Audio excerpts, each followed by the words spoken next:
May meeting. Before we dive into our agenda, it is with a heavy heart that I share that we lost one of our commissioners this week. Commissioner Greg Hunter from District 2 passed away after 27. So please keep his family in your thoughts. And I would love if we could just take a moment of silence before we go into the rest of our agenda for the meeting.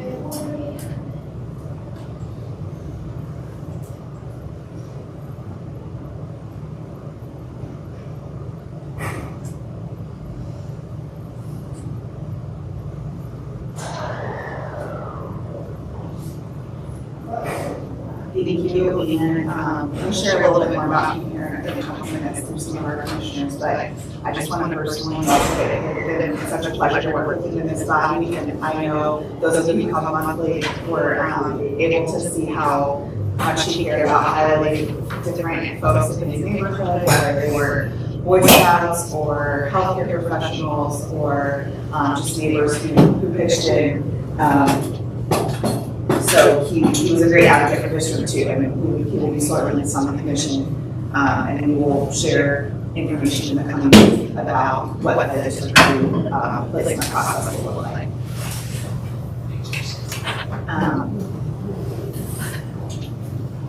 I don't have information yet about services, but I'll share that with the commission as soon as it's available. Those are public. I'll share those with all our colleagues.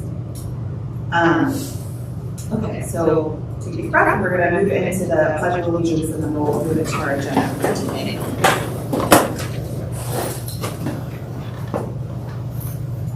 I pledge allegiance to the flag of the United States of America and to the republic for which it stands, one nation, under God, indivisible, with liberty and justice for all.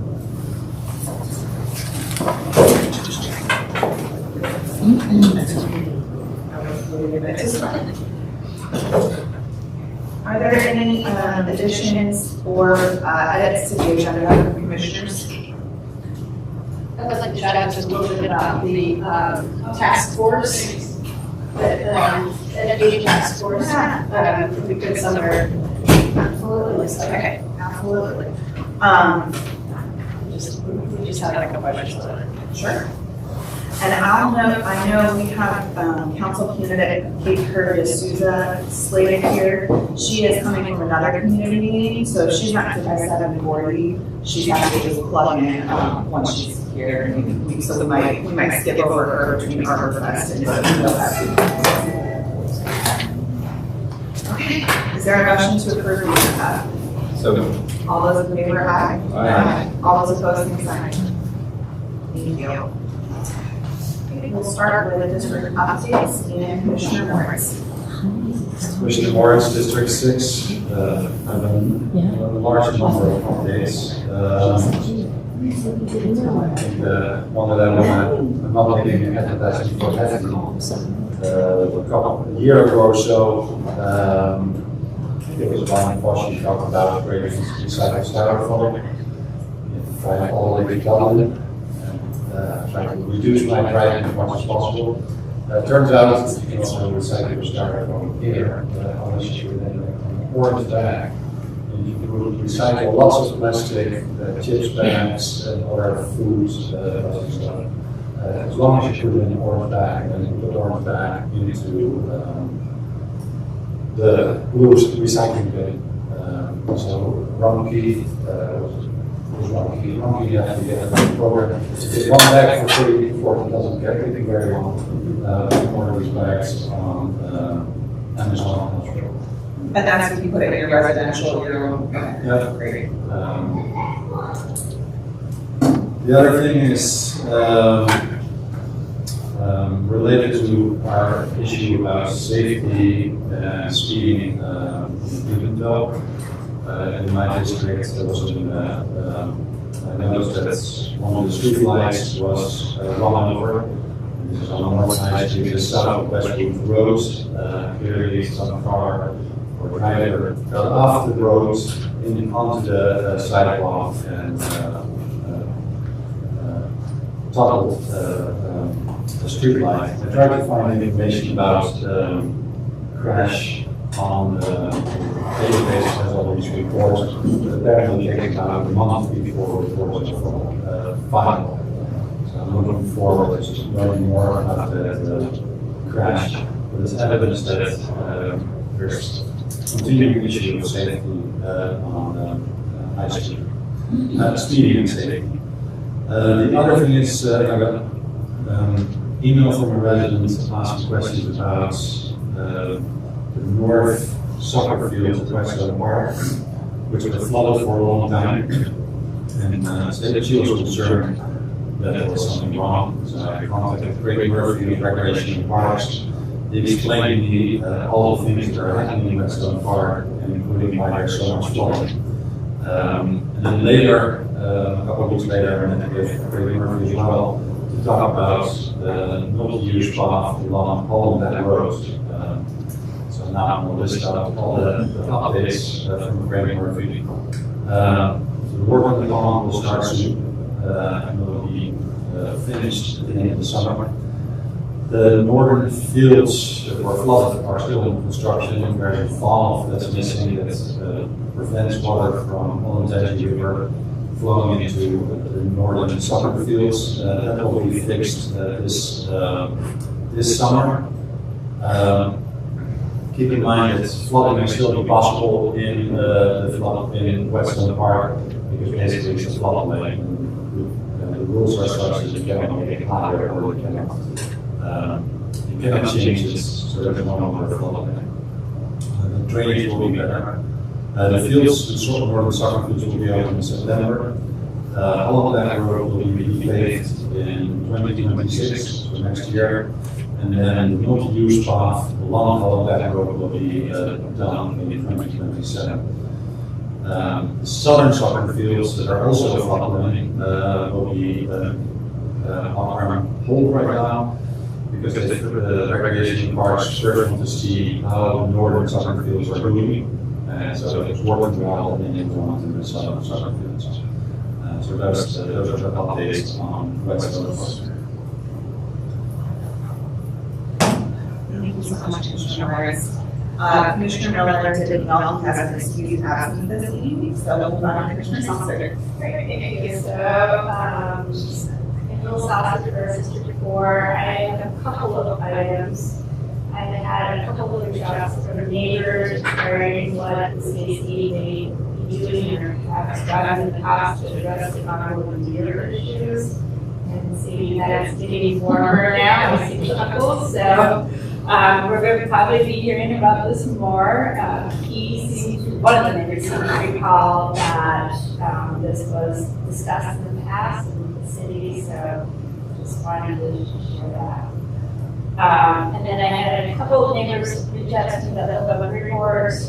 They're really concerned about the safety of children due to the no parking signs. So the no parking signs that run on Torrance and Greenwood across the park, those signs are across the park, not next to the park. So they have seating where it's coming very close to a car being hit and running from a car to a car, or vice versa. And so they are interested in having the no parking signs next to the park. So that important for them, but also want to share with all of you is ideas of how to do this for the city. And both of them might come tonight to share their personal stories during public comment.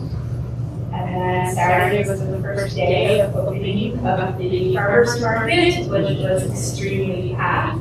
And again, in District 4, there were quite a few neighbors who reached out to me that was on Orange and the coordinators who really would like to come up with some permanent solutions for the farmers market, or getting discussion on the market as well as residential area. Josh Hyde, District 8, nothing to In District 5, I attended last night with Chair Hardwick. It's easy to do on accident.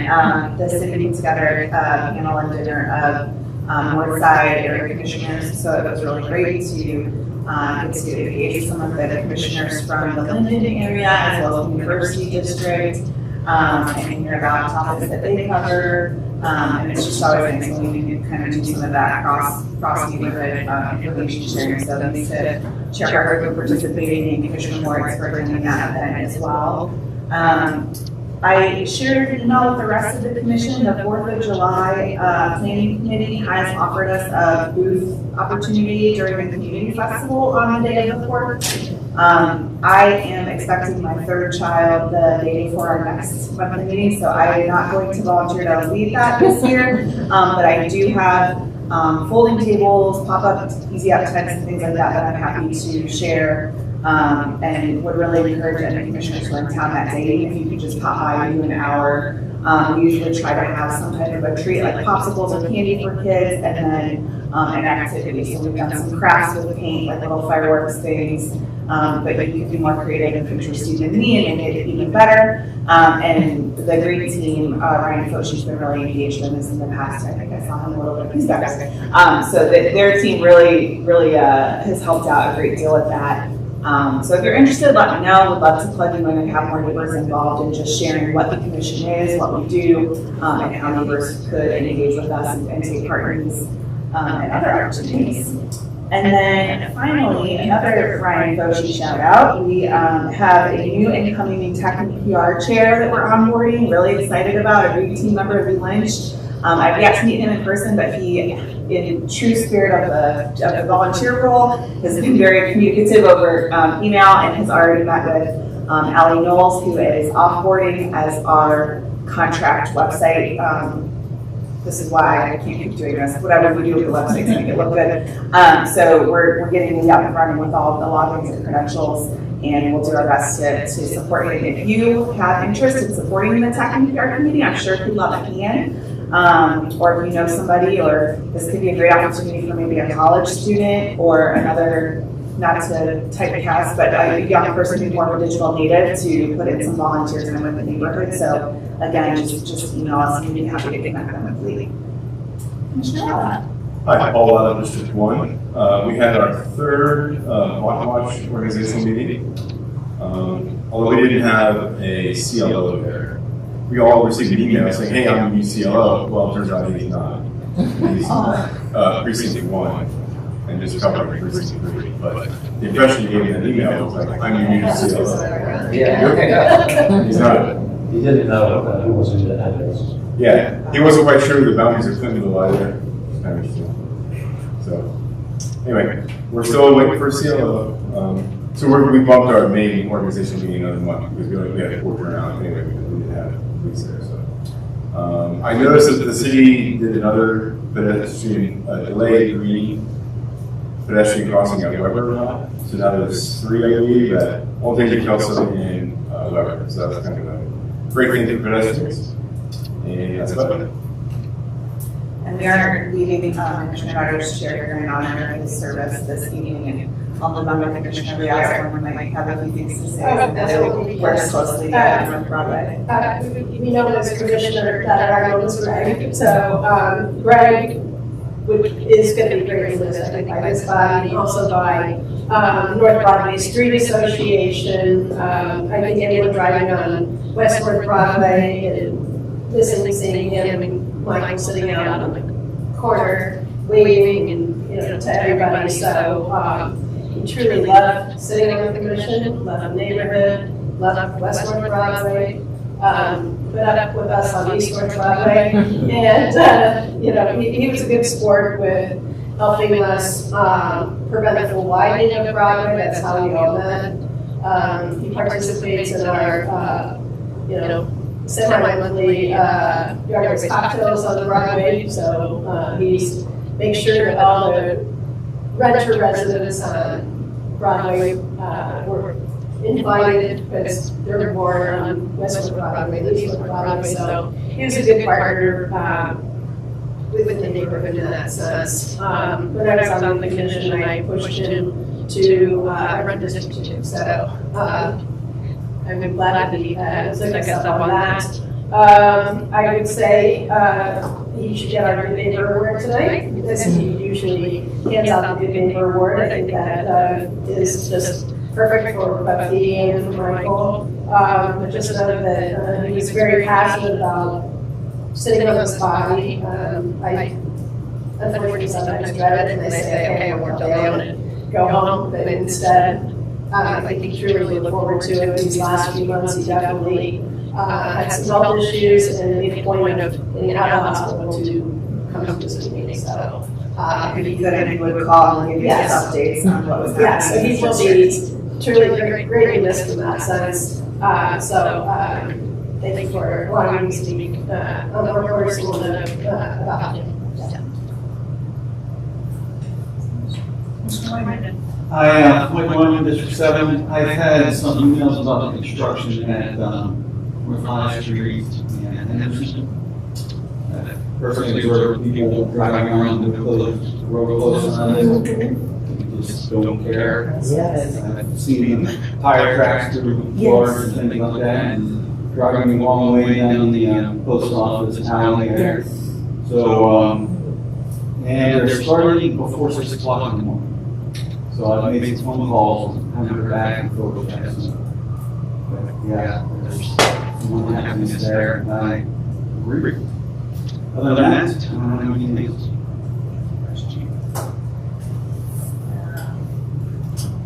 District updates being complete, we'll move to our next agenda item, our approval of our April meeting minutes, which Commissioner Morris shared electronically. Are there any additional changes or edits to Commissioner Morris's minutes from? I'm sure there's things in it that I They're just perfect. Is there a motion to approve our April minutes? A second. Here. All right, all those in favor say aye. Aye. All those opposed say no. We'll go ahead and delay our treasurer's report until next month. I can share, I have not memorized everything across our email, but we were coming up against the spending deadline. And Stacy with the department because is really helpful with us getting our funding spent down.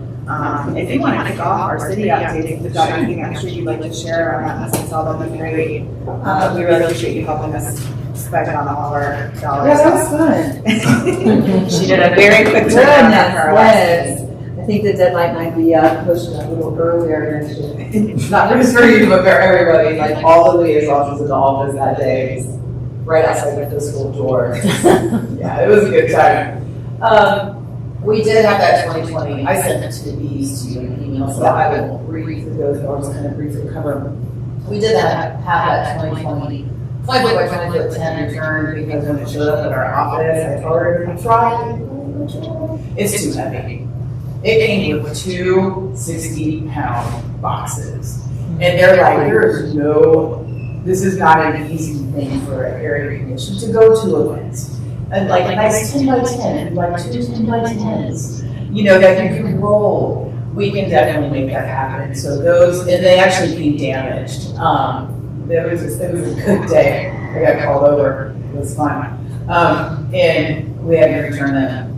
But we did get the money back, and it is going to, if you would like to do the 2 10 by 10s instead, just pick them out, let me know, because it's already been voted on and approved, and it's going to come out of last year's budget. So that's nice. So that's it was $6.99. So we can spend that and we'll go on the budget that actually starts today. And then leading into that then, so today, May 1st, is the new fiscal year for 25-26 until April 30th of 26. $2,500 to spend. I am currently trying to get an SD card. We had a little trouble today. The department card got rejected at the store, so that I don't know what's going on there. It was fun and embarrassing. But so we're working on that. I'll have it to Mr. Hardwick very, very soon as I figure that out. So I also sent, we have new City of Columbus ADA requirements that every time you put out a posting about a meeting or event, that you have to include the language that was sent to you in the email. It basically says to request a reasonable accommodation due to a disability please call Angie Wise, the ADA coordinator, at the number is given, or send an email to her. And then you just include the day, month, day, and year, and it has to be 10 days prior to the event. The Department of Neighborhoods is taking care of the city bulletin announcements regarding your committees and your full commission meetings, if we're taking that on. So if you post anything on social media or your website, please add that on every time. That way, if someone is going to attend an event, that their accommodations can be met. And then we're asked to, just a reminder, if you are, again, if you are, because it's happening, it's not happening here, you guys are amazing. If you are speaking, making public comment to city council or media, make sure that if you are speaking on behalf of the area commission, that it has been previously approved by majority vote from the commission before making those comments. Please feel free to make your own public comments on behalf of yourself. Just make sure that you are stating that these are my personal comments, not the comments of these.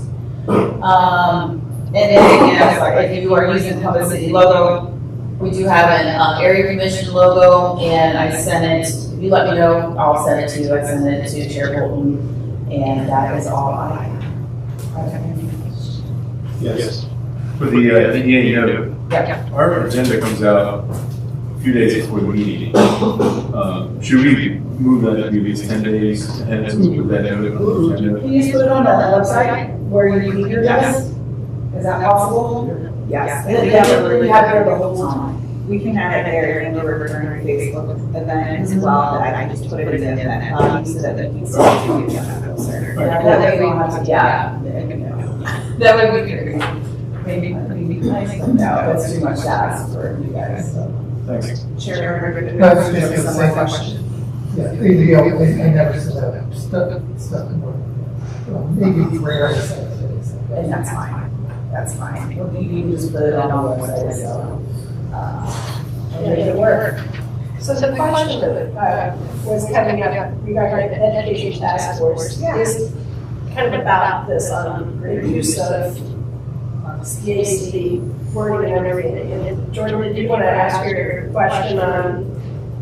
Yeah, so I met with the previous education committee that they kind of did all of this in the past and kind of got some documents and things like that. So I'm just working on updating them, and then I was going to start reaching out to schools. And I just wanted to ask if I was able to say that I am working with the CAC. I didn't want to do that before I asked.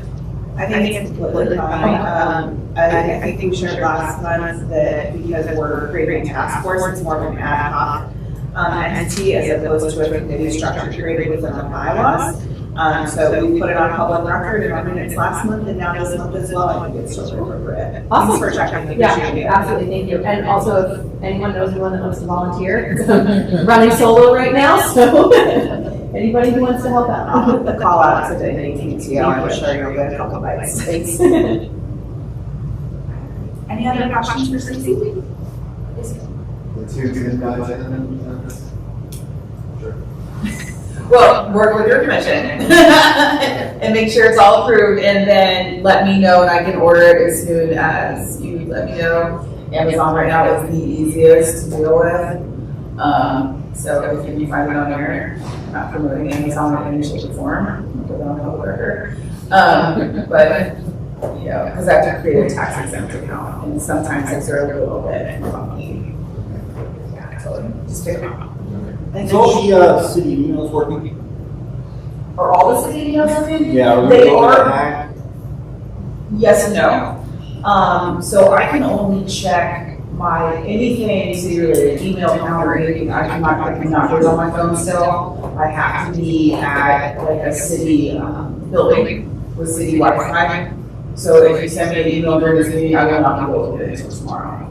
And I don't see that. Unfortunately, it pains myself to say this. I don't think that they'll allow us to do that. At least my department. Can you get yours? We could, and then like hard. It's a very long process, but if I have my laptop here, I can remote in. But it's like a several step process, so I can do it like that. But instantaneously, if I'm not in the city building, I can do that. They're slowly rolling in phones right now. It's not available to everybody. Like they just reach out to you and say, hey, we can do this for you now. But still, most people, even at city council, were having trouble, like, not everybody's enrolled with it. So, I don't know how they decide which department and which office to get to. But it's pretty slow, and it's the same predicament for me. I have to like do a long process, and I still can't see an email on my phone until I get in the office or I do that process on my computer. Do you have additional questions or comments? No. We're not avoiding you, I promise. Thank you. Thank you. Mr. Shaw, if you would like to, I know you just settled in, but if you'd like to hear updated, we'd love to hear from you. Yeah, sorry to kind of jump in a little early, but I have been having that issue. Sometimes I'm able to, like, if I have a laptop on me, I'm able to do an email, but that's only if I have my login.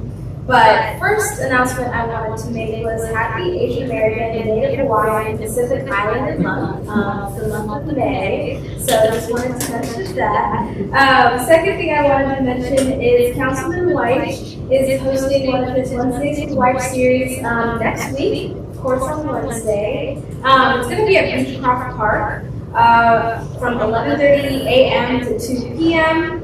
If you want to secure like a time slot with them, so you can talk about a specific issue. I think we just had a hearing about pollinator gardens, so if that's of interest to you. If you missed that, it's a great opportunity to talk to him about where he thinks that legislation will go based off of the engagement that we had yesterday.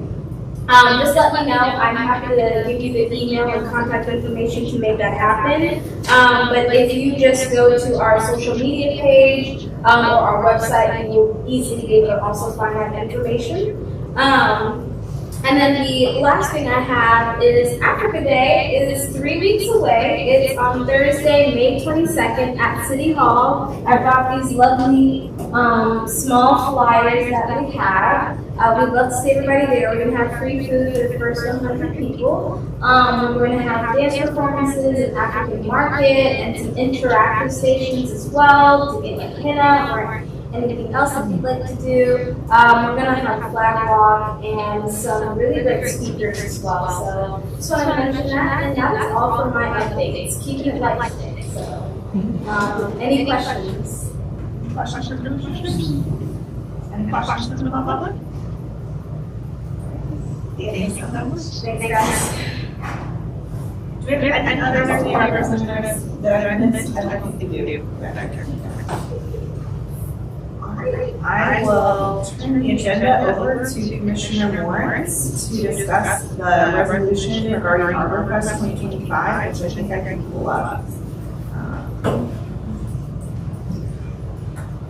So this will be the second annual ArborFest organized by the city in the last 3 weeks of Columbus.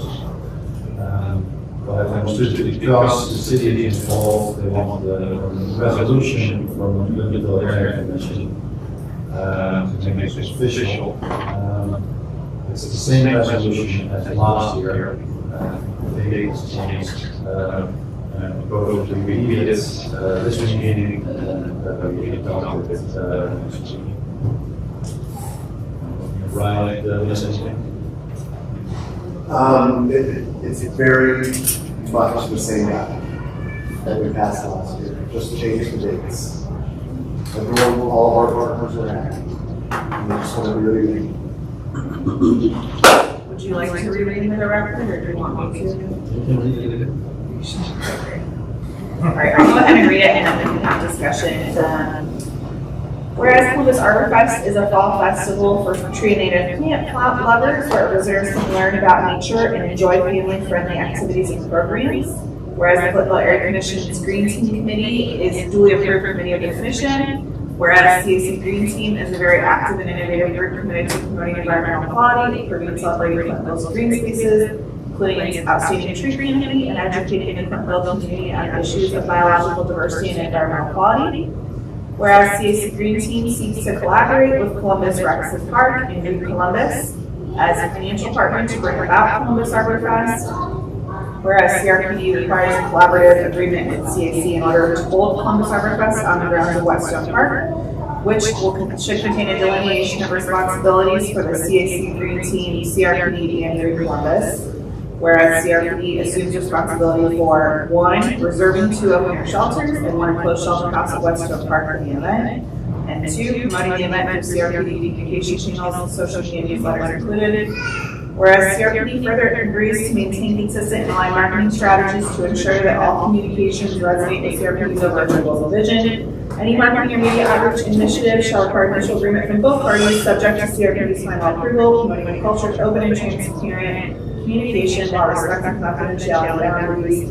Collaboration within this partnership will be prioritized to achieve mutual support and shared objectives. We're almost done. Therefore, be it resolved by the Clintonville Area Commission that the Green Team shall apply for a special events permit for the event and comply with all permit requirements. Green Team shall provide at least 1 table for CRPD staff to promote department events, programs, and activities. Green Team shall provide space and support for CRPD forestry to participate in the event, including the forestry vehicles.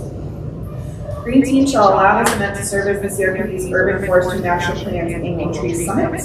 Green Team shall collaborate with CRPD on communications, marketing, and outreach responsibilities in recital 7 on the first page. And Green Team shall utilize the financial services of Green Columbus, the 501c3 financial partner for the event, for handling all funds from donations, vendor fees, and other sources, all expenditures related to Columbus Harbor Fest. So I think we had a robust conversation around this last year. I thought we'd make sure that Stacy was not liable for any of the financial elements of the event. Are there questions, concerns, discussion among commissioners?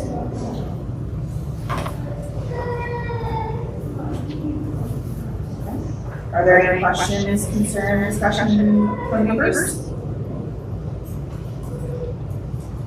Chair Foshi, is there anything else you'd like to add as our Green Team leader? Everyone's excited about it. We've got, it should be bigger and better than last year, a little more condensed. Last year we had kind of a sprawled out site plan. This coming year will be more along that main drag. There was a children's area over by the pond. We incorporated the prairie. There was even someone up in the spiral gazebo up in Marco Rosa's doing classical guitar. So we really look. This time it'll be a lot more broad end, and it'll be around the shelter house and that street. Will we have a bug truck again? They're I won't holding put you on the down spot. They're holding down a little bit, but we do have over 50 booths confirmed already. How many? Over 50 already. Is the Caterpillar guy coming back? That's a bug truck. He also has been kind of. Oh, is he different guy? 2 bug guys? I'm not sure on those two. You asked 2 very talented ones. Because the Caterpillar guy said he kind of wants to hang his hat. Oh. He's been doing it for a long time, but maybe we can convince him to do it one more year. Come out of the timer. Yeah. He dresses off on me. Can you remind everybody of the date as well? Sure, it's Saturday, August 23rd, and it's 12 to 5 this year, 1 extra hour. We'll start at noon instead of 1. So it's 12 to 5. Thank On you. Saturday, August 23rd. Thank you for your leadership on this tonight. Are we prepared to vote?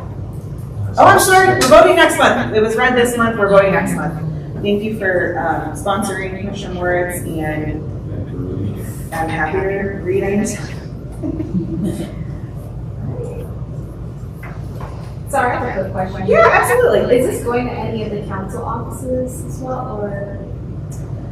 The resolution will go to City Council once it's voted on next month. Okay. And I would hope that Representative Clark does a lot of like information sharing, a lot of events for them to be engaged in the event itself too. Okay. But yeah, please feel free to share back with the council offices. Would love to see them at the event. Yeah, I've already shared with members, especially Councilman Lawrence, so we have that on the calendar. But it's still far in advance. I can confirm his attendance. I also noticed that the Black Forager testified about the fauna gardens yesterday. Perhaps she would like to engage in this event. I've seen her at other Ohio festivals. Yeah. This would be a great opportunity for her. Yeah, I also put this on Councilman White's radar as well, so hopefully I'll be able to especially get them to here, but I'll put a note in and see if we can get Black Forager. Thank you. Great, well, we will make sure this is on the June agenda, and we will vote that day.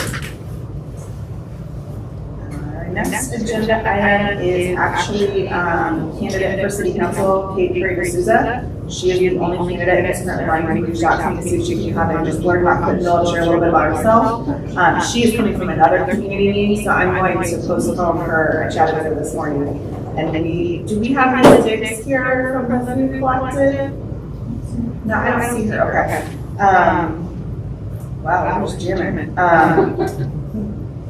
Ginger, if you would like to present Safe Streets, we would love to bring you up since it looks like you were the early bird of our meetings. Well, it's funny because I got here at 6:30 and then I tried to print everything out on the printer. And it printed out the PowerPoint, but it's funny, it made like different size fonts all over the place. But anyway, yeah, so I have it on my computer. Okay. The trouble is, I don't know how to get it from here on there. Okay, so. But I've got a techie with me, a super techie. I think I just have to disconnect mine, and then you should be able to, I think if I just shut down mine, I'll disconnect. Okay.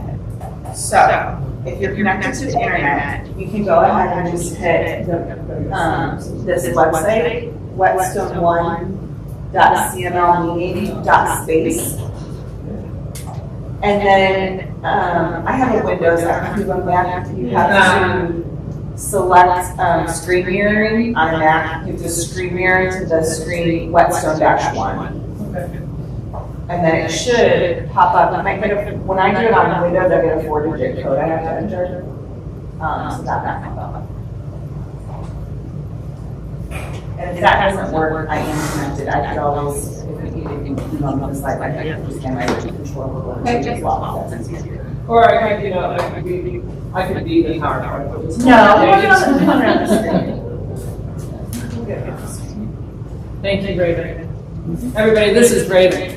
Oh, he's my super sidekick. And on a tech note, I'll again thank Stephen and Stacey for getting our new microphone together. This is the first month we've had it, so I'm looking forward to seeing how our audio improves because the Mevo doesn't pick up great quality audio.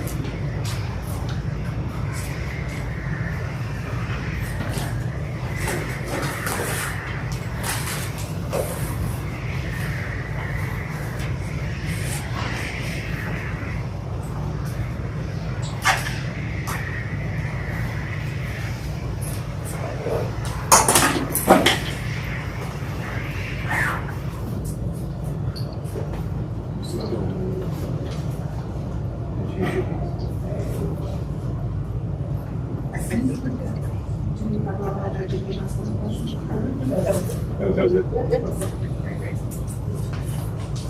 Almost got it.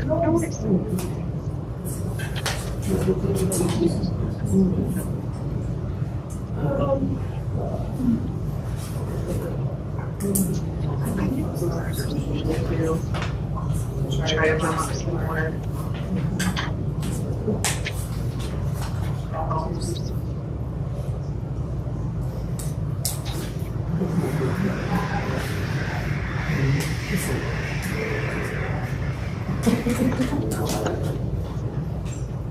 Oh, the code is 6226.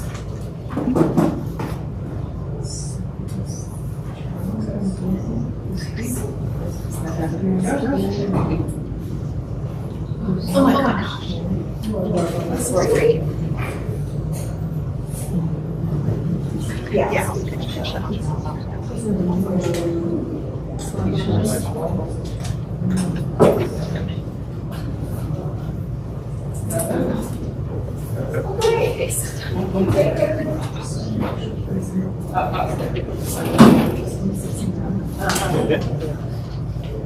Hi, everybody.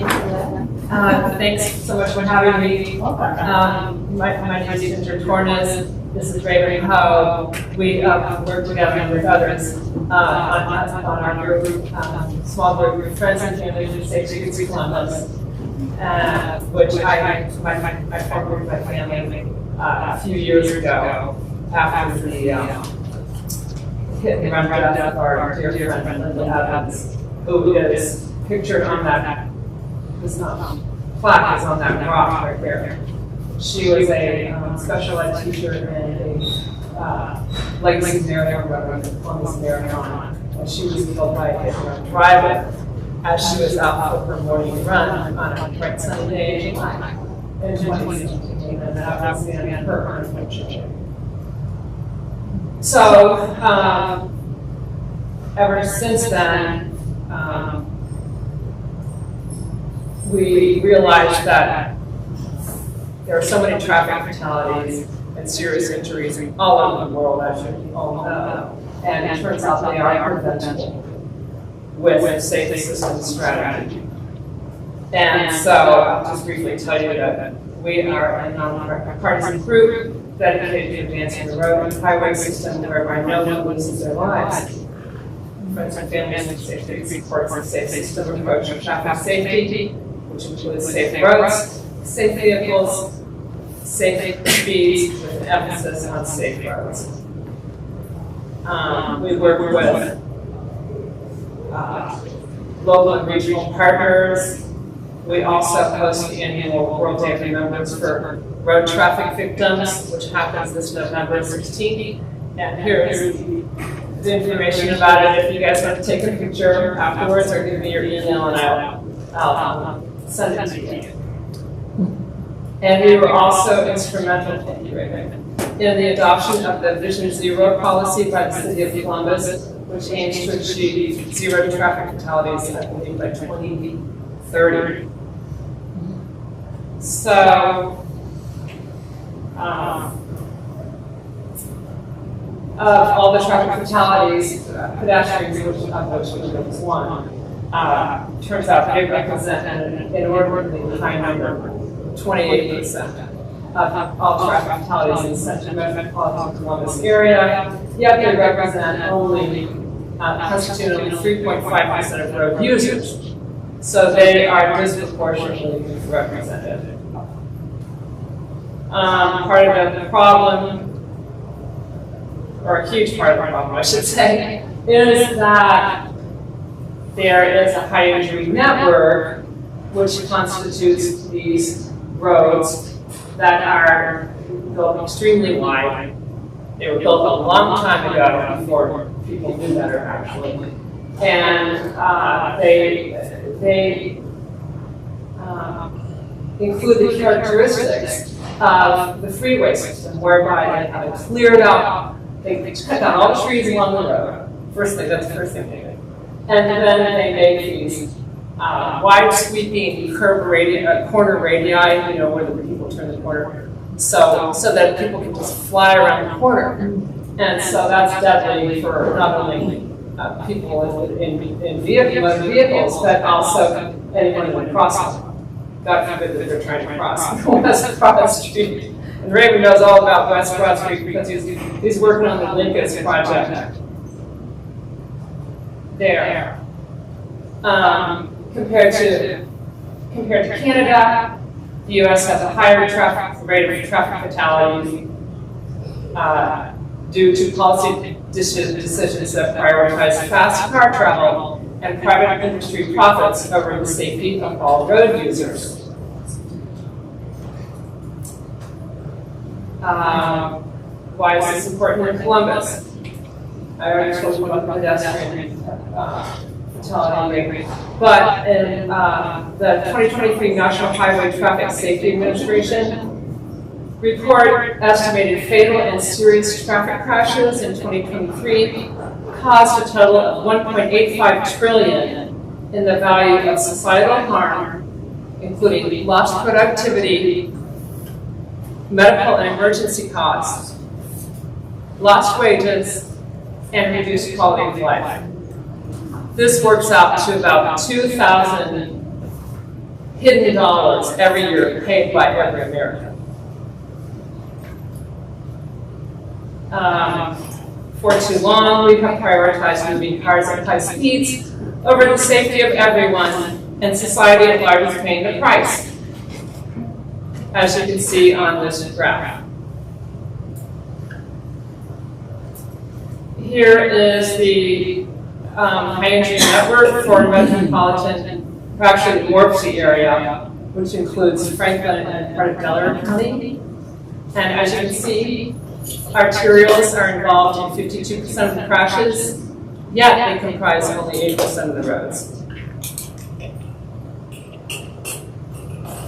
They encourage excessive speeds in a complex driving environment, which includes numerous driveways, turning movements, bicyclists, and pedestrians.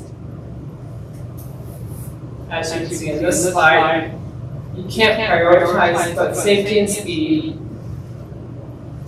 As you can see, every 10 miles an hour you increase in speed, you exponentially increase the fatality rate for pedestrians. And at 40 miles an hour, which is what most people go on these arterials, high entry network arterials, the pedestrians only stand a 15% chance of surviving. And here you can see the safe system approach. They advocate advances in reducing crash numbers and the severity of impact by reducing the speed. The good news is that it doesn't have to be this way. There are built environment fixes that can happen that not only reduce traffic crashes and don't really have a marginal impact on the movement of traffic, but the other thing is when you have a street design like this for all users safely, then you increase the local GDP. So it's just a win-win situation. So that's the good news.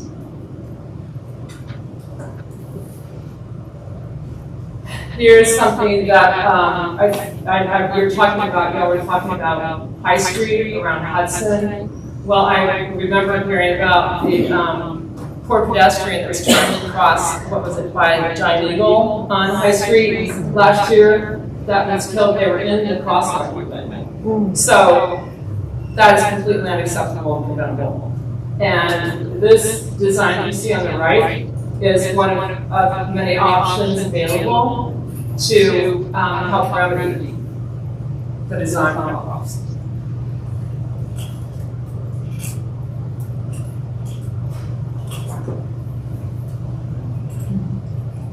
This is an example of the safe system design. Kudos to MKSK Engineering in the city of Columbus. Well, see, this is another good example of the people-centered street design that is so imperative to have a thriving urban environment. And this is Cleveland Avenue, which I all probably knew was a 4-lane street with turn lane in the middle. And they reduced it to 2 lanes, travel lanes, and then turn lanes with pocket medians. I don't know if you can see, if you pass the car, you can see tree medians in the middle. Yes, thank you. And then they have a slightly elevated intersection with a little bit of I don't know what you call that, surface texture, with a pretty brick surface texture, but concrete good pavers. They're called what? Concrete green pavers. Oh, okay, thank you. So anyway, they make a huge difference to all these put together. And then the street trees just totally transform the area. So the good thing is that they, there are small incremental improvements happening.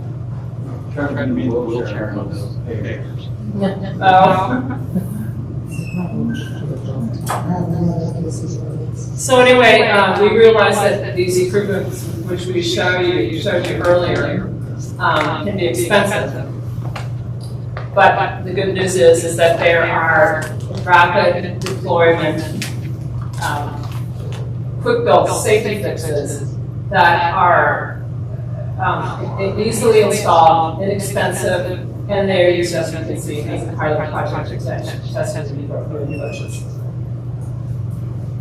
And the great thing about this is that you don't have to involve an expensive study to see if the design they're thinking of will work. It actually just, these kind of things save money for everyone all the way around. They save money and they save lives. So anyway, you can make a difference. You can contact your local, regional, state officials and ask for quick action on dangerous roads and highways, beginning with the Hydrogen Network. You can volunteer with us and donate.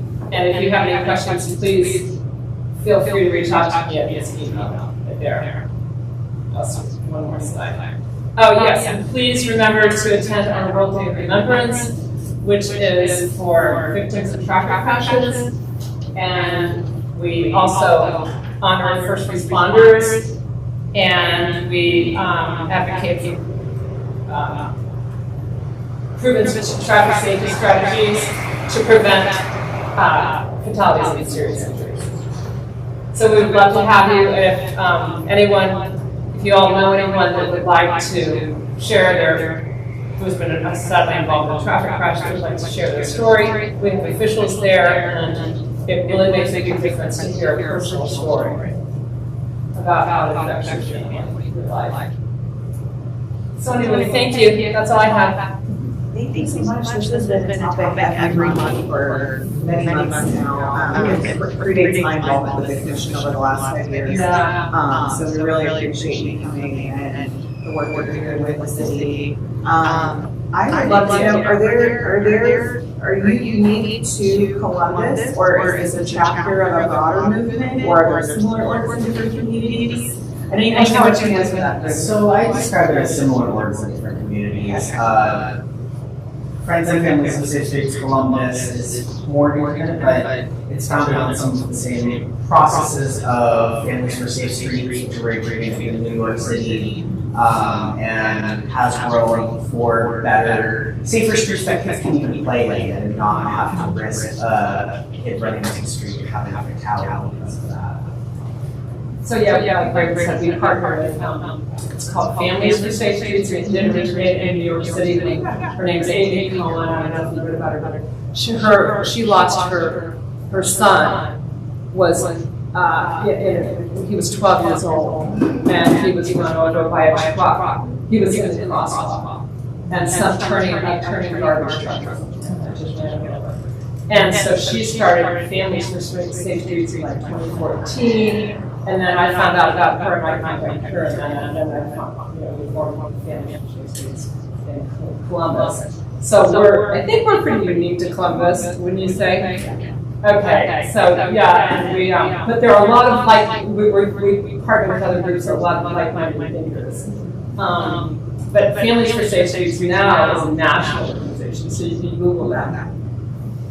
And that you can. Actually, there's a place on their page, on their webpage, and I thought I had it on here, it must have gotten deleted, whereby you can scan a QR code and you can share your victim's story on the computer, and it goes all over the nation.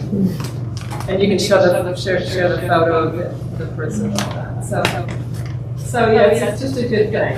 And there's a good thing is there's more awareness going around it. We just need to get these dangerous roads fixed. There's another organization called Strong Towns. Yes. Yeah, they do a lot of similar things. Yes, he's been communicating with me. I saw him. I don't know if y'all heard Jeff Speck. Did you hear of Jeff Speck? Yeah. Okay, well, he spoke 2 nights ago, and I met the Strong Town guys there, and so they definitely want to get together. But while you're at it, there is a couple of books that Jeff, you can look at Jeff Speck. He really knows a lot about street design and urban planning. He's a fabulous visionary. I highly recommend it. Jeff Speck. S-P-E-C-K. Have you all testified before city council? Yes. Okay.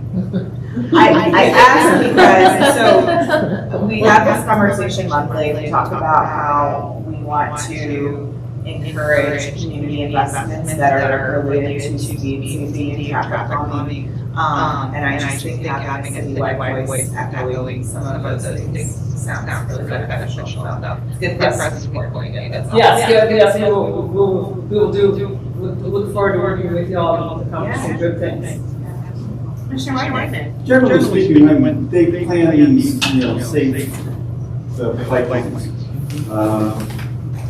Do they usually consult the fire department? Because it's my understanding that on the west side of Summit, there's a lot of fire equipment that can't get to those residences now because of the parking, then the pipeline. So they can't get like ladder trucks and things like that. So do they generally consult the fire department when they try to do those types of? So I know on the West Broad border where we're doing the Lakers project, we are consulting with the fire departments and doing all that kind of work. That Summit Street project I can't speak to unfortunately, but that is definitely something that needs to be a big consideration with these kinds of projects, yeah. I would think that they would, the city did that project, and kudos to them for doing it, right? Well, I learned from that issue from the fire and the city did not consult. Oh, they didn't? With the fire department when they constructed those. You know, have you ever seen, I've seen those, I mean, I don't know what the answer is to that, and I can maybe look into it for you, but, with your email address, but I've seen some of those fire trucks, and they take their ladders, which can go, what, 7 stories or something like that, and they, I mean, I think they can lean them over, so I don't know if that's what they're planning on doing, or. It's like a one drive on it, put a switch screen down. That's what I think. Any other questions from the commission? Any questions for leaders? Well, thank you so much for being here. Thank you for working with you. Look forward to being in touch with you. Try to navigate some stuff like that. Everybody else? You can get that passes. Amazing,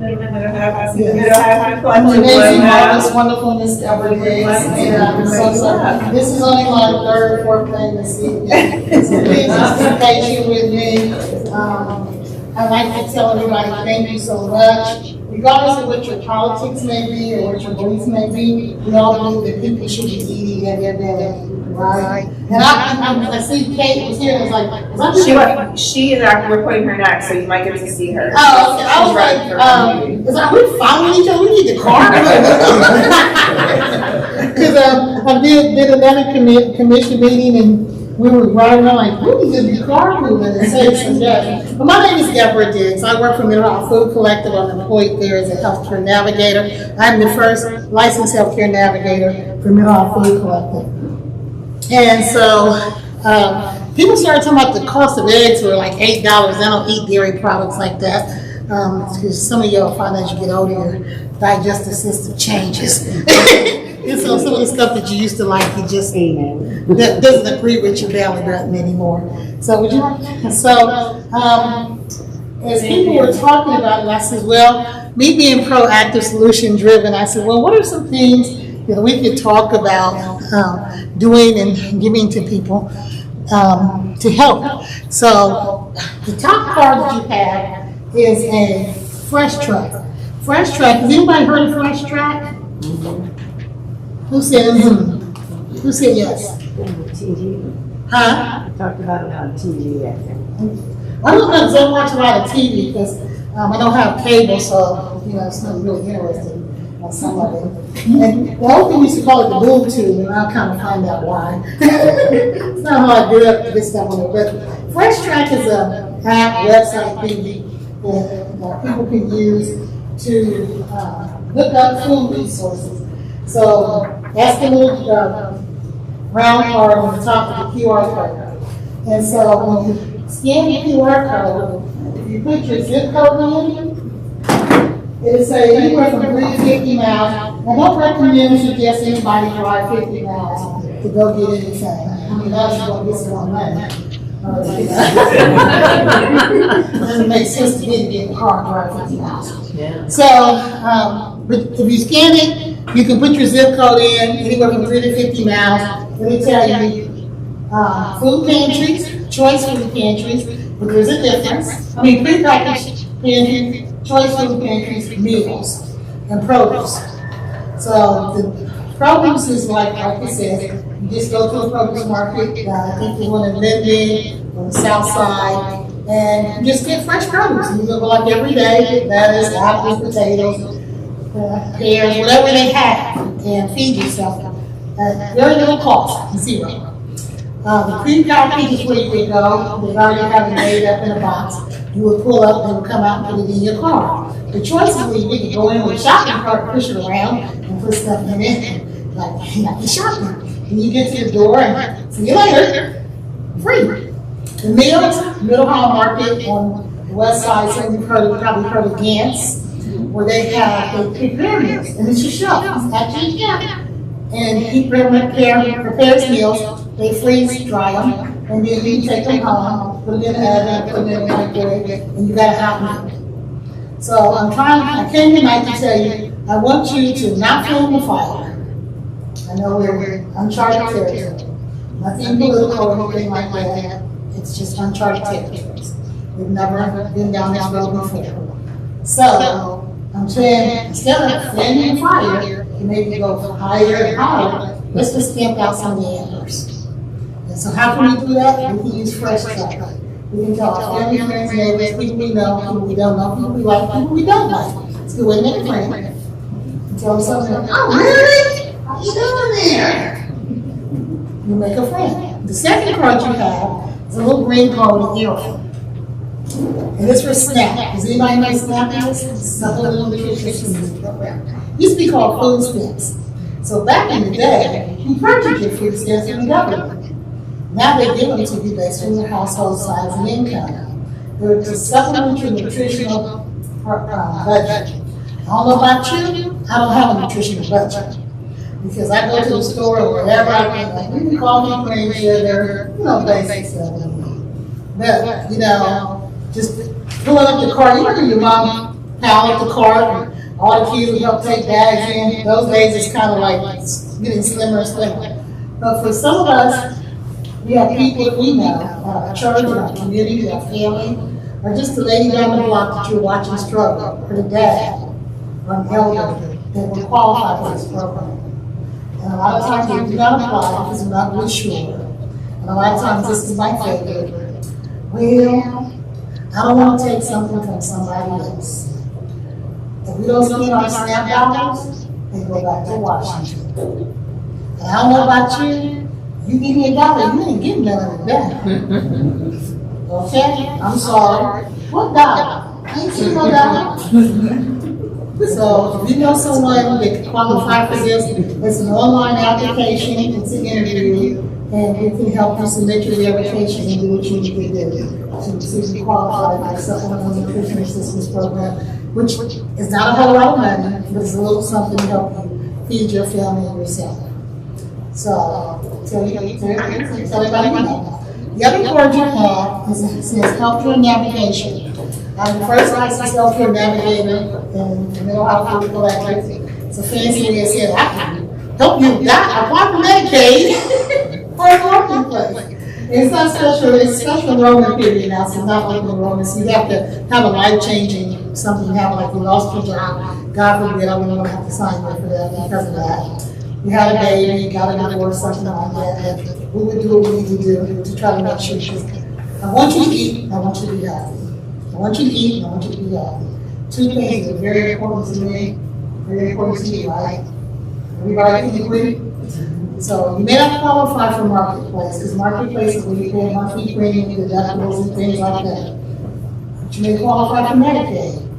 Medicaid for elders, they need to know, for anybody really needs to understand, you should be able to put down your medical costs and everything else that goes with it, but you just call us, we'll walk you through it. So I tell people, this is what I'm doing, I'll pull up, put you in the car with me, I know where we're going. I just need you to get in, put your seatbelt on, fasten it. I'm going to complete the application, submit your verifications, do your interview, follow through, and any other steps necessary to help guide you through it, because I know where we're going. Now, there's some places you know where we're going, so I'm going to get a car you want to drive. I know where we're going for this one. I got you SNAP Medicaid, or Marketplace, we're going there. If you don't qualify for those, we look at federally qualified health centers. While we have them, sliding fee scale, because I want you to be healthy. Prescription assistance programs, I want you to be healthy. So I will help you with those things, as long as it's not illegal, not immoral, not unethical, I will help you any way I can. If there are resources that you all know about, send them to me so I can share them with other people. If there's things that I know about, I will send them to the chair, and you can send them out to other people. Community gardens, we want to make sure you know about community gardens. I know y'all know about them, right? I can't grow a cactus. Let me tell you what I can do. We have 3 farms, little gardens in the south side. Minister Hopkins does his thing, Southside Farms. I'm gonna go for the weeds. Because I can do that. I'm not gonna grow anything, but I can kill the weeds by pulling them up and getting rid of them so that we can get it. Because if we help through the community garden, you can reap the harvest. You can go down and get your head of cabbage, get you some tomatoes, get you some peppers, right? And you can eat.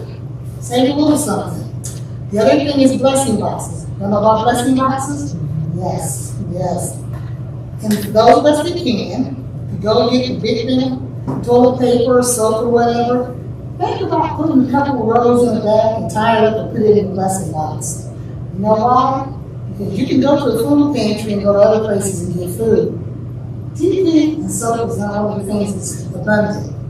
If you want to be good, you can donate to the Live Food Project. And for every dollar that you give us, we can turn it into $1.50 or $2. I don't know, because that's, you know, usually we say for every dollar you give us, we make it $2.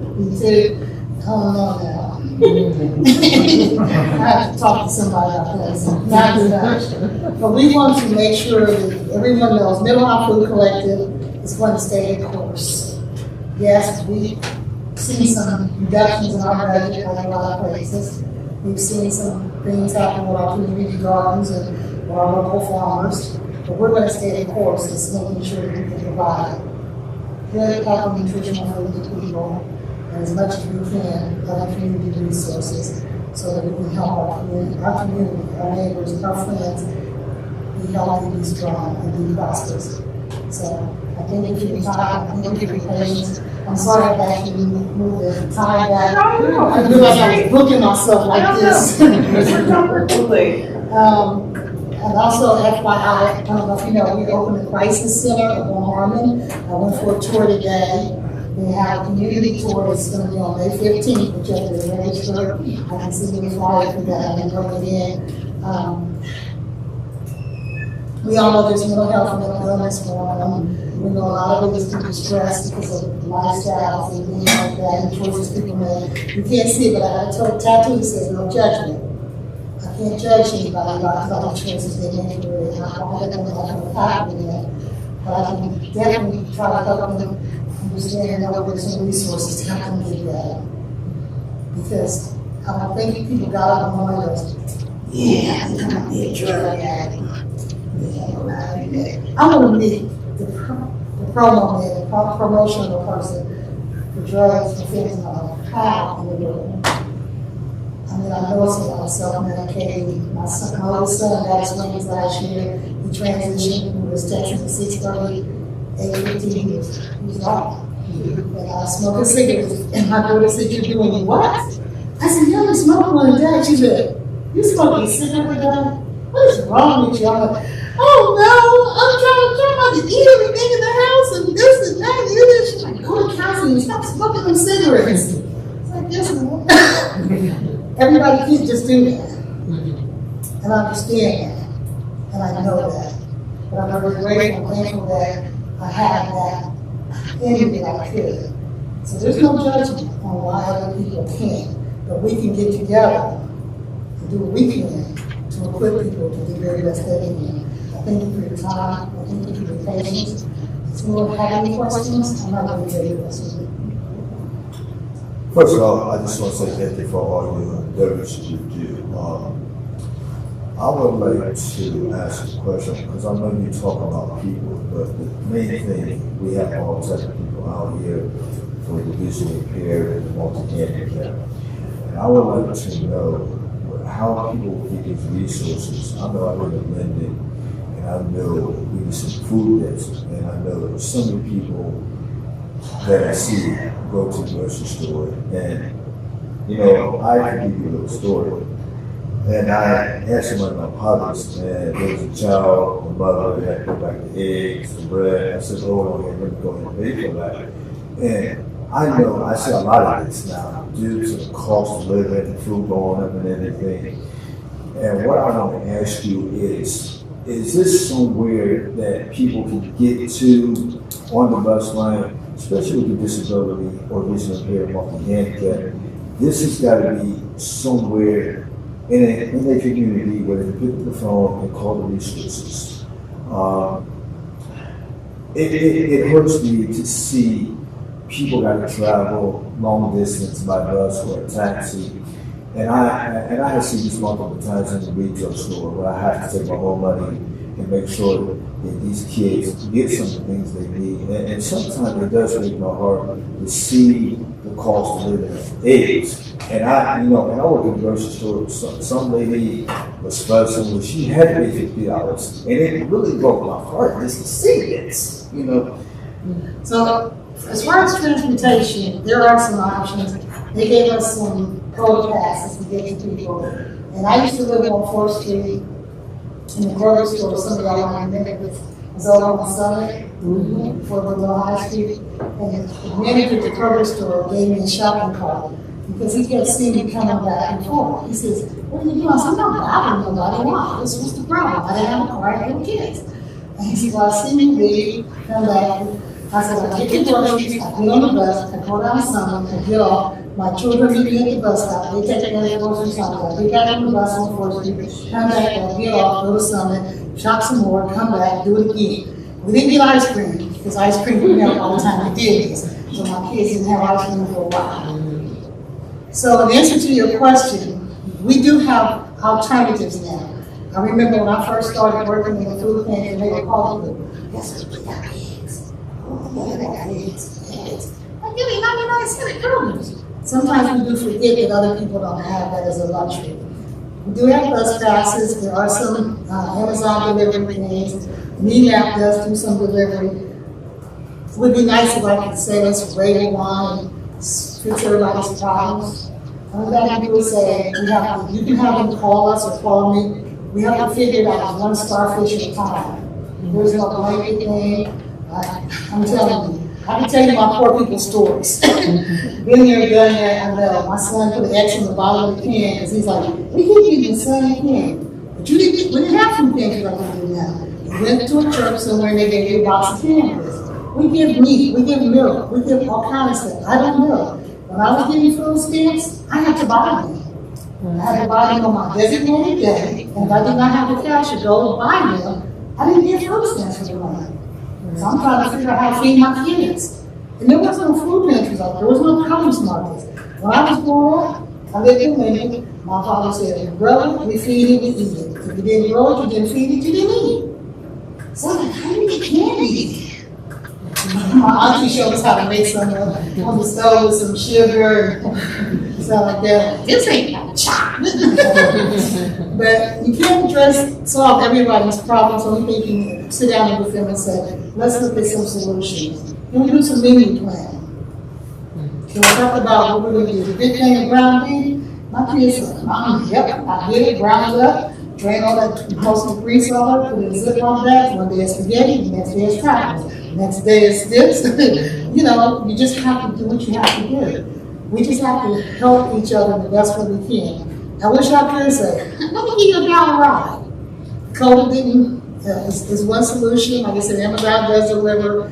Some of the food pantries do deliver. My number's on that card. That's my mobile number. They can call me. I tell people, I says, we can get together with a Costco account. And we can go to Costco, buy some goods, and then we can just go around. We can, people we know, we can gift them. We can bless them. We can give them a gift card. So I'll tell you a quick story. The people did a protest at Valley Dale. 1,400 people showed up, right? Did y'all see that on the news? They had a town hall, they was inviting the people to come. I'm finding out the organizer of it. Each of y'all bought $10,000. That would let us $10,000 for a food pantry like that. Imagine that. $10,000 in one day. So I've been talking to them and we're like, oh yeah, so I'm like, tell them bring stuff to donate. Find a food pantry in the community somewhere close to you. and get back. Maybe you could pay a proxy for somebody that doesn't have a car to take their food to them. Are you coming your way? I got 100,000 to do. But I cannot be a solution for everybody because at some point in time, people just have to figure it out the best way they can. And I'll plug, I know the CRC in our neighborhood is looking right now for peanut butter and jelly, I think specifically, I saw them post recently. So they're happy to take advantage of that in particular, it sounded like they were really low on. And they have volunteer shifts too, that you can drive and do meal delivery boxes for seniors in particular. And it's a great volunteer opportunity to do it with your kids, you can go and pack the boxes and drop them off with them as well. And then volunteering in Ohio Food Collective is also a really, really great experience. The system that y'all have in place, like both at the facility and at the farms, I've done both, is phenomenal. It's a really easy sign-up process. People are there walking through every single step. It's a really great experience. You can go with coworkers, your family, whoever.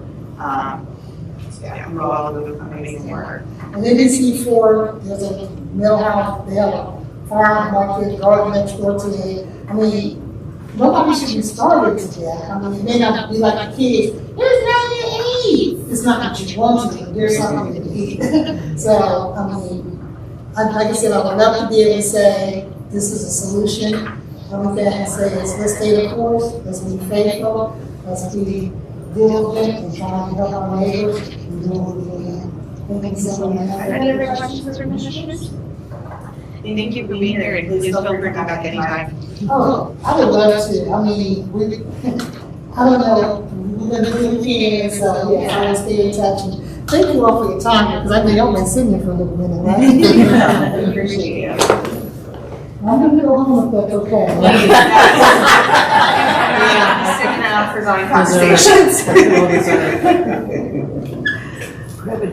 I think Kate is still on her way, so Mary Rogers is here with Clintonville Historical Society. Welcome. See, you might want to stay. Just for a minute. There are donuts. Please take donuts. Please. I think it's on there. I don't have a tech support person. So I can only do what I can do. If not, then we'll, We'll find out. we'll find out. All right. Here's C Drive. Hey, look at that. Good sign, good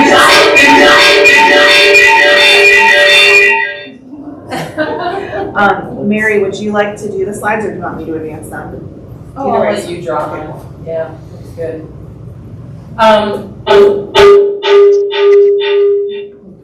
not sure how to stop that. Yeah. I think I'm just gonna try to, I was messing with my phone to try to zoom in on the screen. I think I just need to not touch my phone. So I'm here this evening to talk about the Columbus Canoe Club. And also in our presence is Connie, who happens to have first-hand knowledge of the Columbus Canoe Club because it was a residence of hers. So we're going to talk about 318 Orchard Lane. This is the third property in Clintonville that is sold for over $700,000, only to be demolished.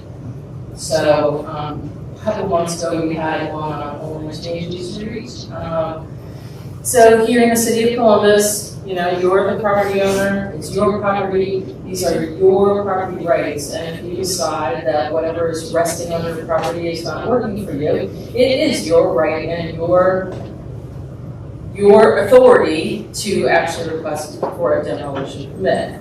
But when those permits are requested, there is a 60-day waiting period that comes with them. And why? Why?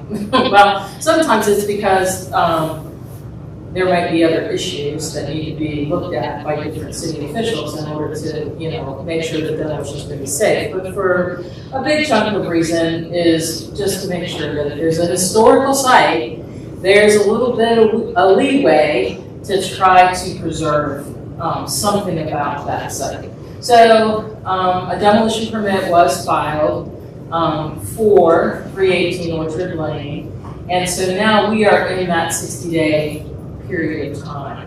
the Historical Society became aware of the demolition permit because our zoning group gets notification of anybody who asks for the waiver of the 60-day mandated period.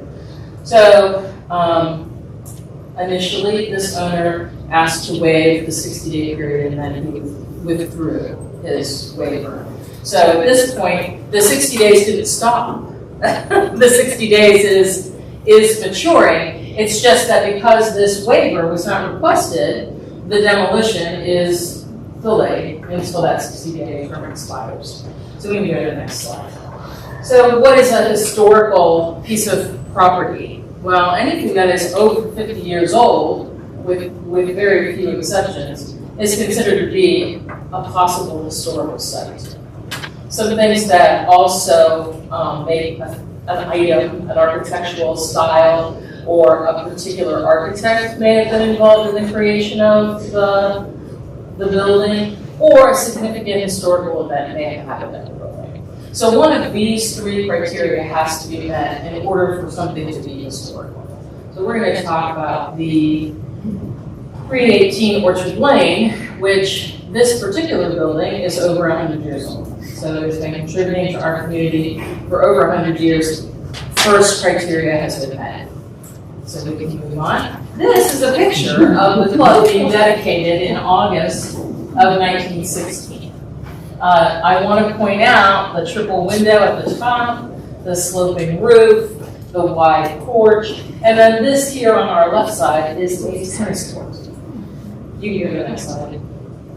In 1924, it was remodeled to add a soccer room. S-O-C-K-E-R. So, socks, dancing, that kind of party. This is a picture of the clubhouse after that extension has been made. And these two pictures are part of the Ohio Historical Society's collection. They're actually pictures from a scrapbook from the Clintonville, which any of you that saw the Clintonville stories that were told by WSU, that scrapbook was something that Shirley Hyatt and I were flipping through. So it's available online if you ever want to look at the other pictures, but these are two pictures from that particular scrapbook. So we can go to the next slide.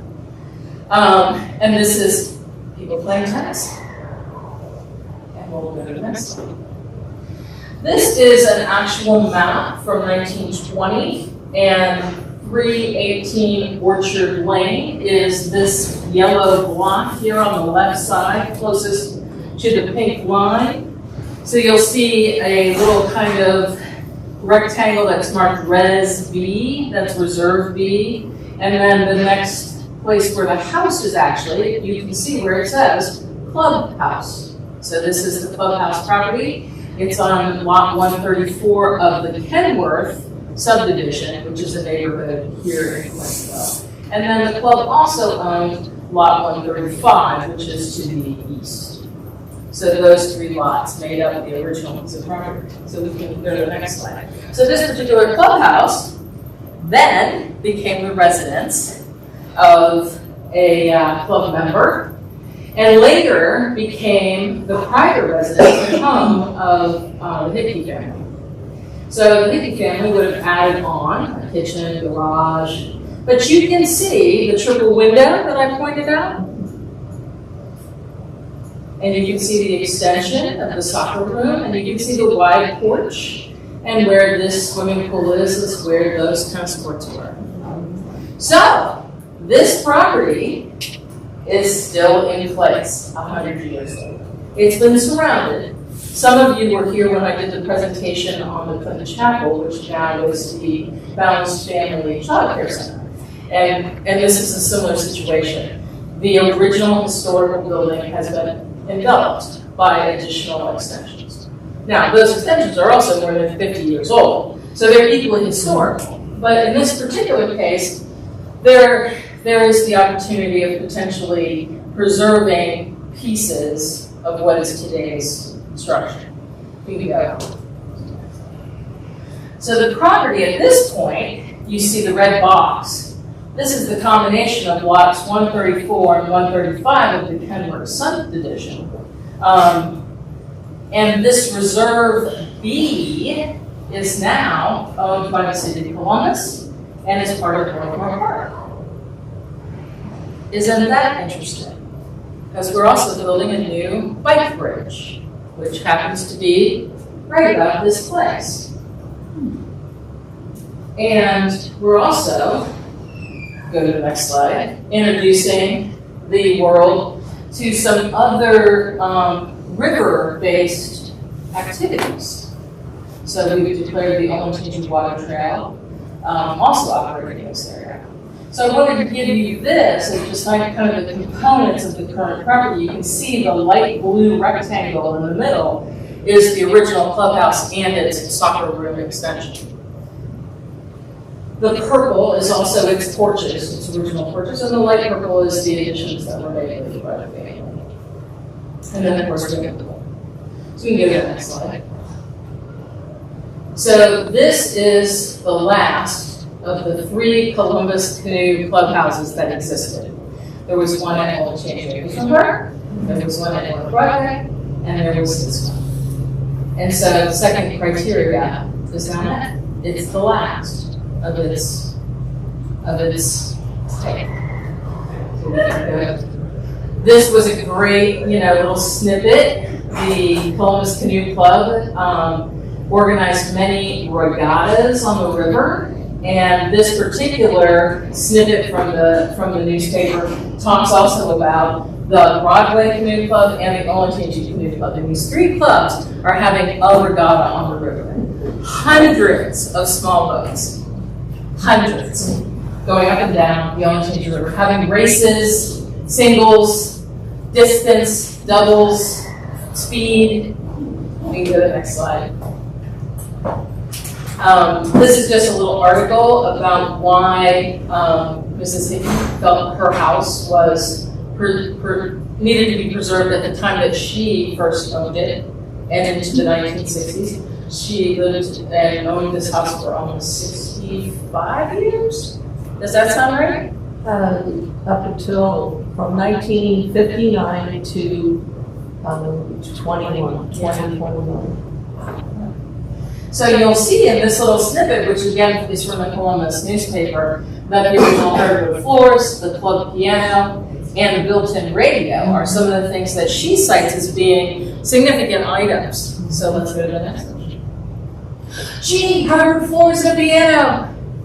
And then you can see the next picture. And a radio! And the next pictures. So we have some things that allow for us to understand that these components are still in place. So the third criteria would be, the connection to the river. So these regattas were had for many years. Lots of interesting pictures that you can find online.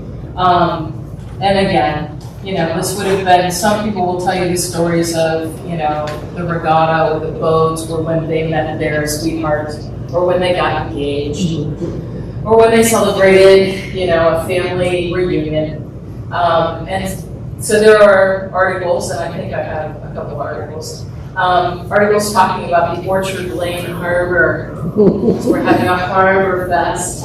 Japanese lanterns. We can go to the next slide.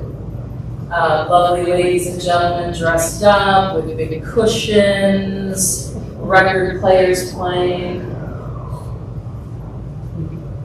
So the Olentangy Water Trail is something that Flow, which is an organization that we all know, actually worked with the city council to create. And that particular trail has been in place since, I think, 2013, so about 10 years. And so you're starting to see more kayaks and canoes and things like that along the river.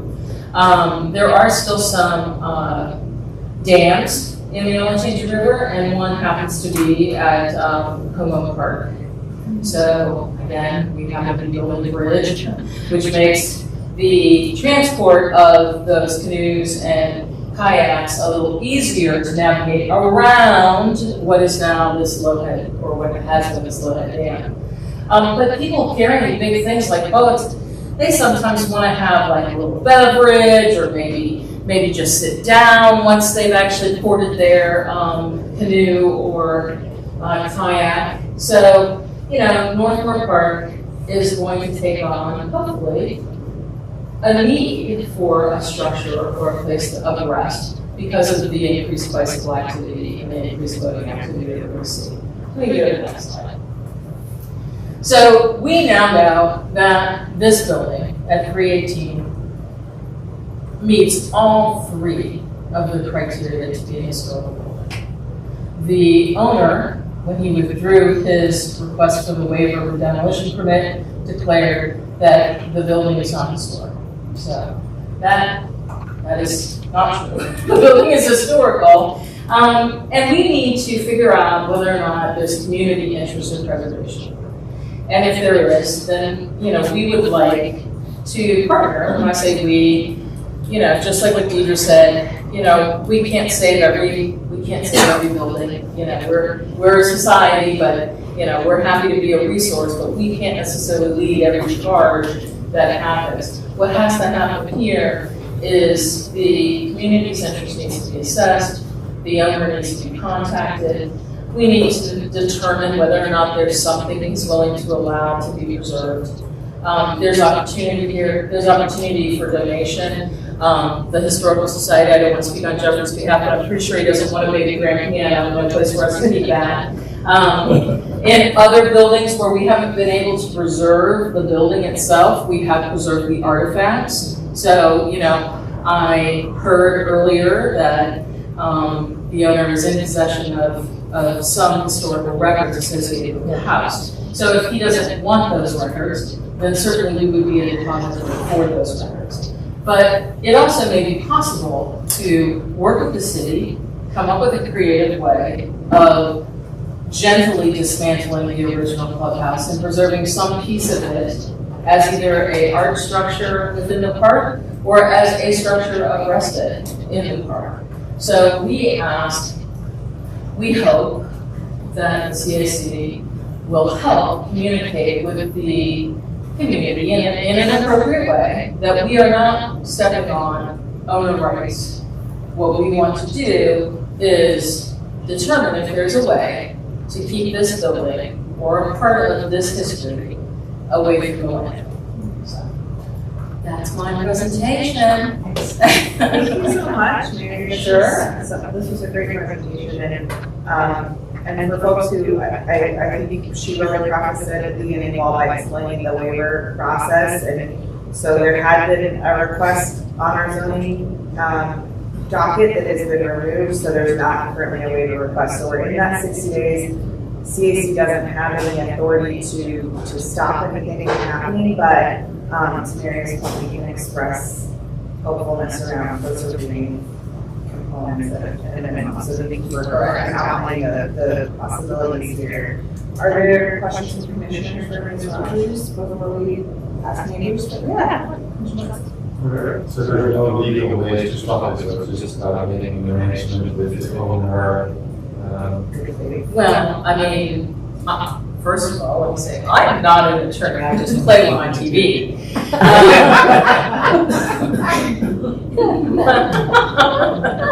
So, other than actually offering the person a, financial package and hoping that that is enough of an incentive, I don't know of any way to actually stop the demolition permit.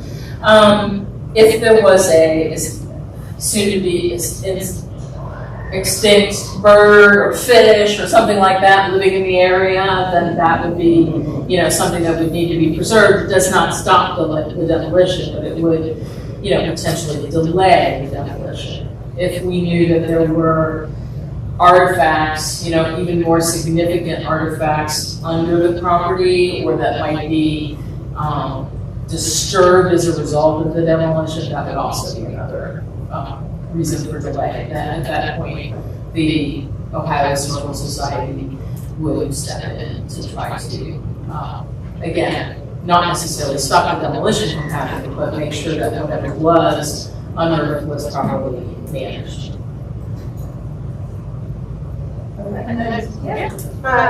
Has anyone from the Historical Society contacted the owner? Has there any contact with the owner?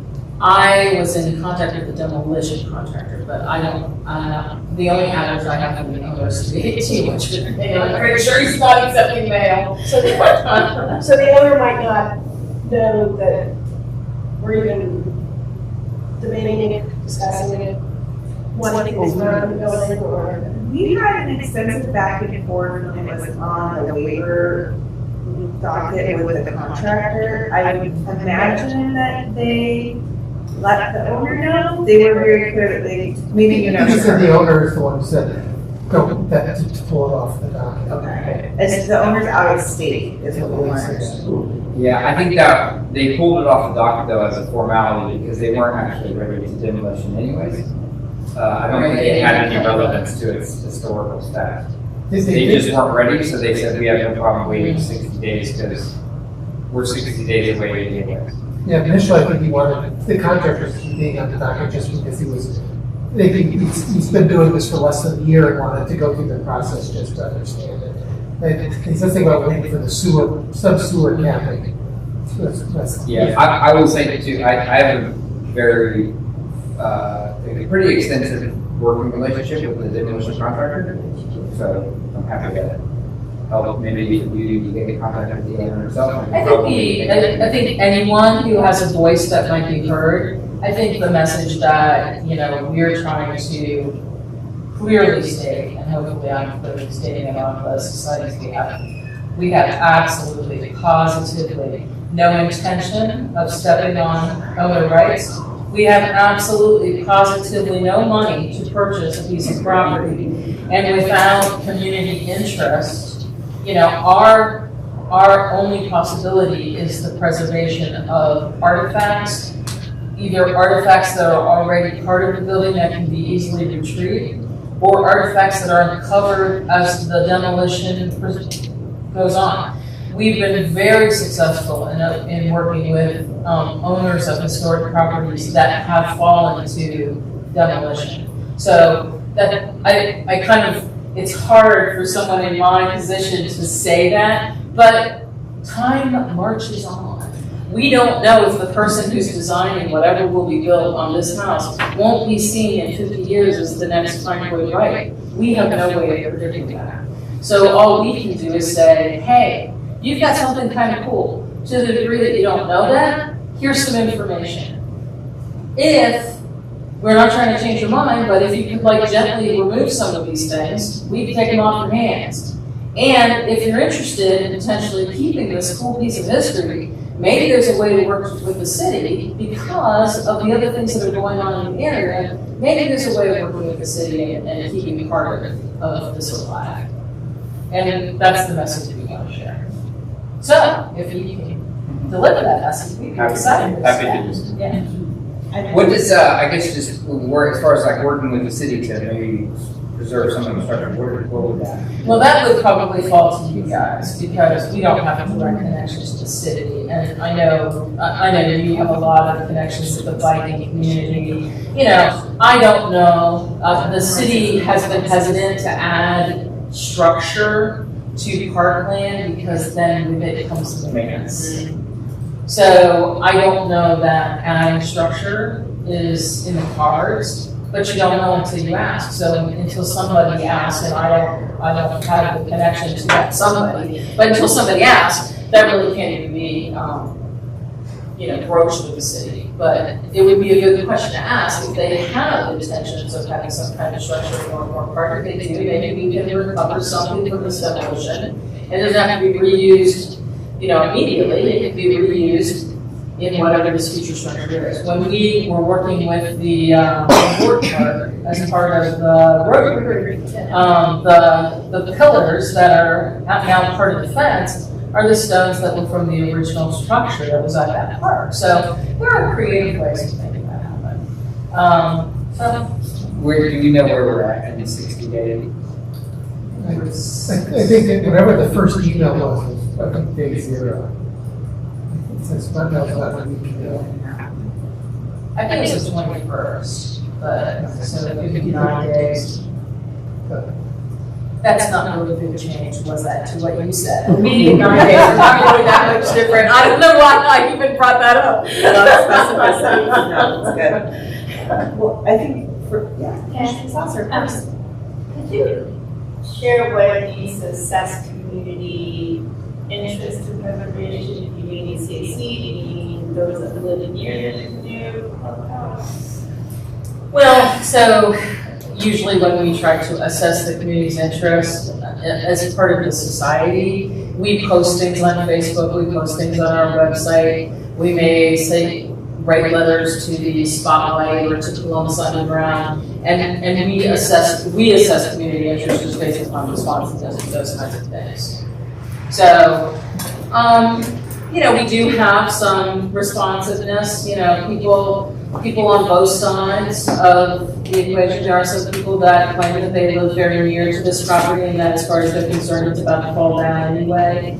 There are other people that are like, well, I was just there when 2 years ago was pretty fine. So it's really hard to assess. And in this particular property, it is surrounded by a fence. So it's not something that most people who are just on the street are even going to know what the current condition is. Yeah, it's been vacant for several years. I made it, no? Okay, at one point I thought maybe it was. Well, it sounds like maybe the next step is if you're comfortable reaching out to the contractor directly, making connections between the Historical Society and the owner. And then if there is opportunity for any type of structure challenging, if you wouldn't mind reaching out to the CAC, we're happy to help facilitate conversations with the city around that. I don't know if someone wants to reach out to find out if Person Rec has a plan for some kind of structure in Northmore, or if there's anything associated with that. I'm full of to that. I think, of course, you also said you're on. Well, of course, there's no money. That has to be assumed right from the beginning. But there might also be Flow. I don't know if any of you are connected to Flow, but making sure that they're aware, because who knows? There could be a whole bunch of canoe advocates that are more than happy to work with Ohio Health and do something on the other side of the river. Don't know, but certainly, we could erect a historical marker that said that at one point there was the Columbus Canoe Club here. That is not an overly expensive situation. That's maybe $3,000. So I mean there are just every level of opportunity. Every level of opportunity. Yeah. Can you send me the presentation? You can keep my jump ride. I'll give you back. I have 1,000 of them, honestly. That I will not miss that one. We'll consider it a donation. Thank you so much, and please keep in touch as things progress with the applications.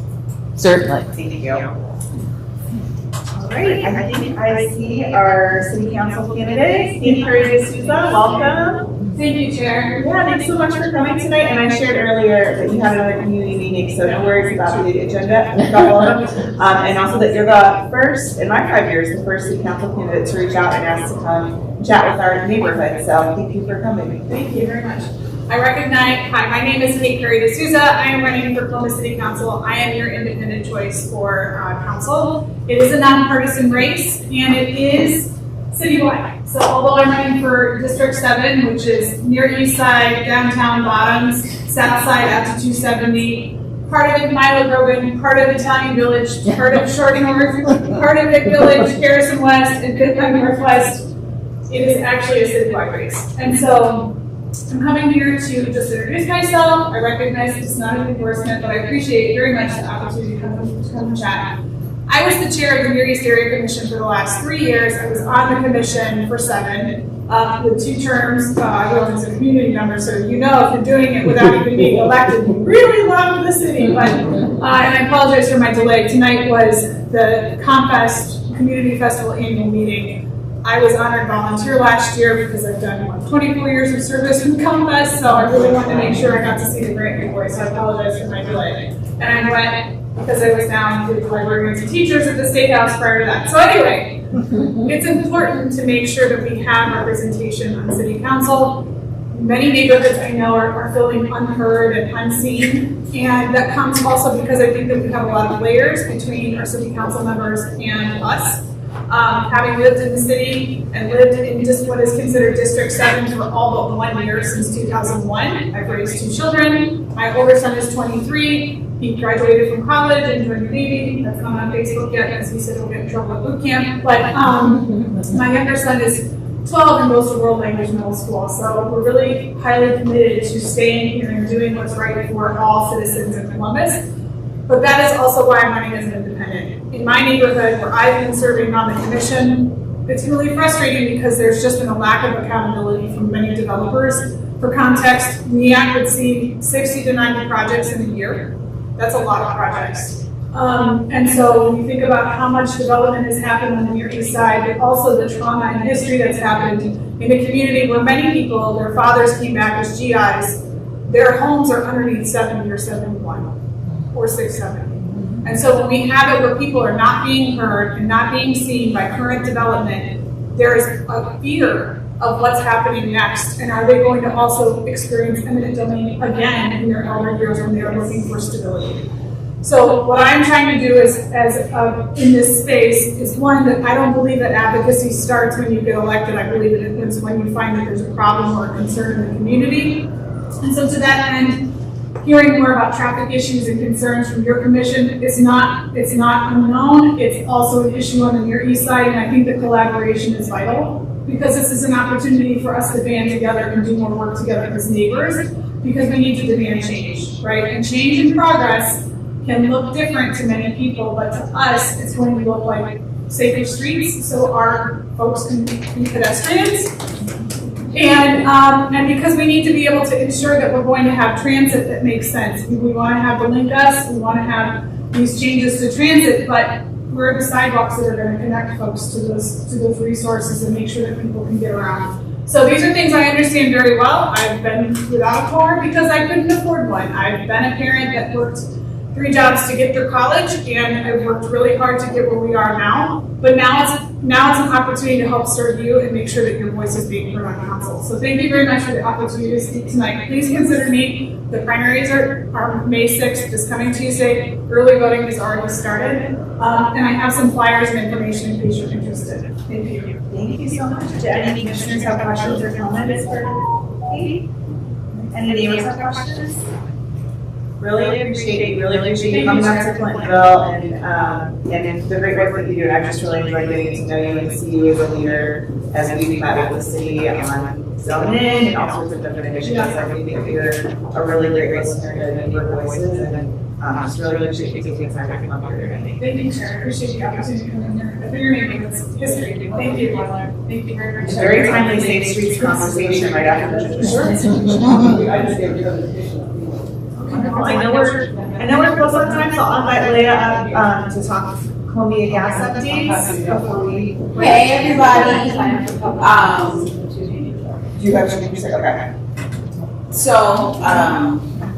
always happy to be here with family. I consider myself a part of the hood, so it's always a good time. I know the commission has heard plenty from the residents on Tulane, Weber, all of the things. And the beauty is I've heard every complaint. I'm working side by side with the city for restoration. Please be reassured that I hear you.